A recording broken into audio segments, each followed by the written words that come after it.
6 milioni di aborti, a tanto ammonta in Italia il numero delle interruzioni delle gravidanze a 36 anni dall'entrata in vigore della legge 194. In provincia di Agrigento la media è di un centinaio di aborto all'anno. Sul territorio opera da 14 anni il CAV, Centro Aiuto alla Vita, che dal 2000 ad oggi ha salvato dall'aborto 800 bambini, garantendo aiuto ed assistenza. Una mamma per fare un gesto del genere va compresa perché disperata, sola, spesso sono soli senza il maschietto che di solito dovrebbe accompagnare la donna, di solito manca, e sono giovani donne che hanno sbagliato, ma non per questo noi abbandoniamo. Anche dopo l'aborto, se fanno l'aborto, noi siamo sempre vicini a loro, offrendo sempre una spalla su cui piangere e offrendo tutto quello che noi possiamo offrire, assistenza psicologica, soldi, derrate, pannolini, omogenizzato, tutto quello che è possibile per aiutare una donna a superare questo momento. Qual è l'età di chi decide di abortire?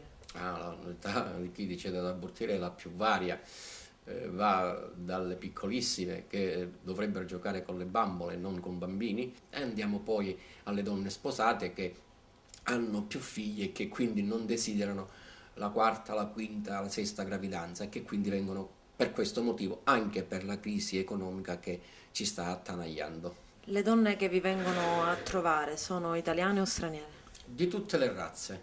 Noi abbiamo bianche, gialle, nere. Noi, la nostra carità non può fermarsi alle sole nostre donne, è a 360 gradi. L'Africa maggiormente rappresentata, tunisine, marocchine, libiche, egiziane, somale, chi più ne ha più ne mette. Cioè la nostra utenza, il 50%, un buon 50% è rappresentato dalle straniere. E domenica prossima sarà la giornata nazionale della vita. Il tema scelto per quest'anno è generare futuro. È uno stimolo a questa società che molto spesso è indifferente e l'indifferenza uccide, è indifferente ai problemi della famiglia, all'accoglienza del figlio, quindi generare futuro proprio in questo senso, nell'accoglienza del figlio.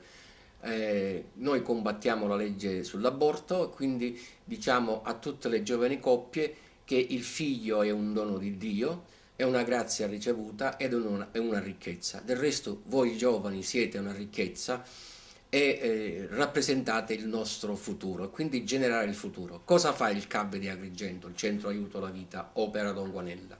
Si recherà in oltre 50 parrocchie di Agrigento della provincia.